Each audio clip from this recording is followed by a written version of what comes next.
Alright guys, so now that we know what the DOM is, we've examined it a little bit, now we're going to take a look at DOM selectors. Okay, so these are document object methods that allow us to basically pull things from the DOM, and then we can do different things with the elements or the nodes. jQuery was used for a long time to do this stuff, for DOM manipulation and DOM selection, but vanilla JavaScript has gotten much easier to work with, and I almost never suggest jQuery as it's unnecessary most of the time. It just adds bloat to your application.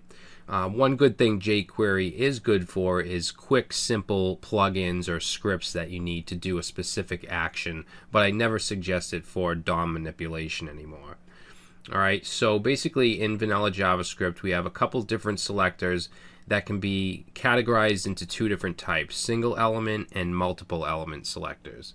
So single element selectors will allow you to grab one element by its ID or its class or whatever it may be, and it only stores one thing.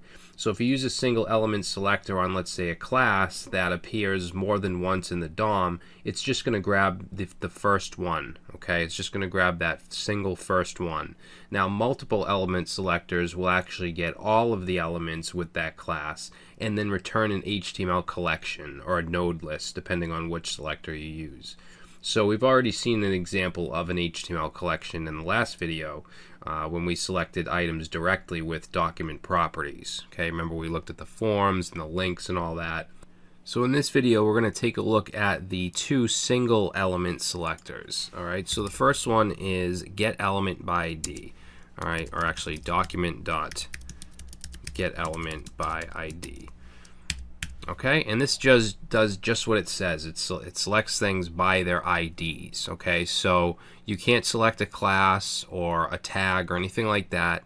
The next selector we're going to get into is much more flexible. This one has been around for a long time. So let's go ahead and take a look at our document. Alright, now we have an ID. Where is it? This H5 right here has an ID of task title. So let's say we want to select this H5, which is this right here. Alright, so we could actually just console.log it by saying document dot get element by ID, and then we want task dash title. Alright, now if I save that, you'll see that down here in the console it'll actually show the H5, okay, just like it is in the DOM. Now we can get things from it as well, so I'm going to show you just a couple different things that we can do when we select an item, and this is stuff we'll be doing throughout the course. So we can get things from the element, like let's say we want to get its ID, which we already know because that's what we fetched it by, but just to show you that we can do get element by ID, task title, and we can say .id and save. We should probably log this. Let's go ahead and console.log and save, and now you can see that we get task titles. So we can get IDs, we can get classes. It doesn't have a class on it, but if it did, we could use class name like that. Notice it's blank, but if I were to put a class on this, let's say class equals test and save, you'll see we get test.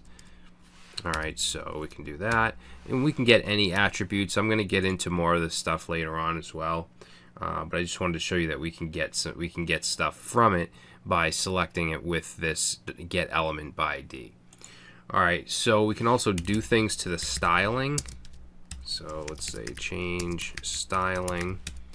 So for instance, let's do document dot get element by ID, task title. And to change any kind of styling, you want to do dot style, and then you want to do dot whatever property you want to change. So let's say we want to change the background. Alright, so we'll say background and we'll set it to equals, and then let's make it a dark gray. So we'll do 333. And you can do that. You can do, you know, colors like that or RGB values. Anything that you can do in CSS you can do here. Alright, so if we go ahead and save that, you can see now that the H5 has a dark background. All right, let's say that we want to change the color now to white. So we'll do style.color, and we'll change that to FFF, which will make it white. Let's say we wanted to add some padding to it, so we'll do style.padding, and we'll set that to, let's say, 5 pixels. All right, so we've changed the style in JavaScript. Okay, and a lot of times if you want to make something disappear, usually you'll do this, it'll be hooked to some kind of event, like if you click a button, something will disappear or something like that. What you would do is set display to none. All right, so if I do that, it'll just completely get rid of it. All right, but I'm gonna comment that out. Now, you don't want to do this just to style your application. You usually do this, like I said, when you're implementing events. If you hover over something and you want something else to show or disappear. For dynamic functionality, you're not going to use this just to style this heading. That's, you use CSS for that. You wouldn't use JavaScript for that. But just to show you that you can change styles in JavaScript. All right, you can also change the content. So let's say, actually I'll just copy this. Okay, now there's a few different methods or properties that we can use to change content. So one is text content, like that. And let's set it to, we'll say task list and save. And you can see it now says task list. All right, so we've changed the content. Now, in addition to text content, we have, actually I'll just copy this whole thing. We have inner text. Okay, so inner text, and this time we'll change it to, let's say, my tasks, and save, and we get my tasks. All right, now sometimes you may want to insert HTML. In fact, we do that quite a bit in vanilla JavaScript. When we're working with the DOM, you'll want to maybe fetch something through the Fetch API or Ajax or something, and then you want to insert a chunk of HTML, and this is where inner HTML comes in. So let's go ahead and copy that, and then instead of inner text, I'm going to say inner HTML, and inside here let's just put a span like that, and we'll say task list, and just to show you that it's actually there, I'm going to put a style of color red. All right, and save, and now you can see it says task list. It's surrounded in a span. If we hover over it here, you'll see a span with the color of red. All right, so that's what we can do if we want to insert HTML. Now, what we're doing here, calling this getElementById task title so many times, is not very efficient. We shouldn't do this. What we should do is cast this into a variable. So we would set like task title and set that to getElementById task title, and then take this variable and do what we want with it. So we would change the styles here by using that variable.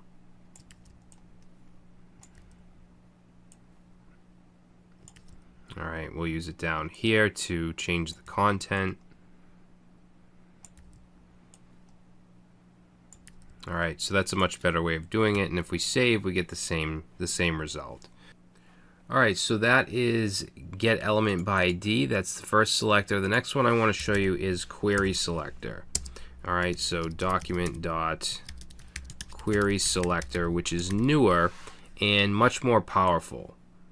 Now, it's much more powerful because we don't have to select things by ID. We can select them by anything. This is basically, it basically works like jQuery. You can put any CSS selector in here. All right, so let's go ahead and do console.log, and let's say document.query selector selector, and we can get something by its ID. So we would just put a hash in there, just like we would with jQuery, and we'll say task title and save, and you can see we can get that H5 by its ID. All right, now we can also get things by class. So let's say we want the class of card title. We would put a dot in there just like we would with jQuery and CSS. And we get the span with the class of card title. All right, we can also just use the selector itself or the element itself. So let's say we wanted to get the H5. We could simply put in H5 and save, and you'll see that it gets the H5. Now, if there's more than one H5 on the page, it's just going to get the first one. Okay. Actually, I'm going to give you an example of how we can target certain elements even if there's more than one. So let's work with these list items now. Okay.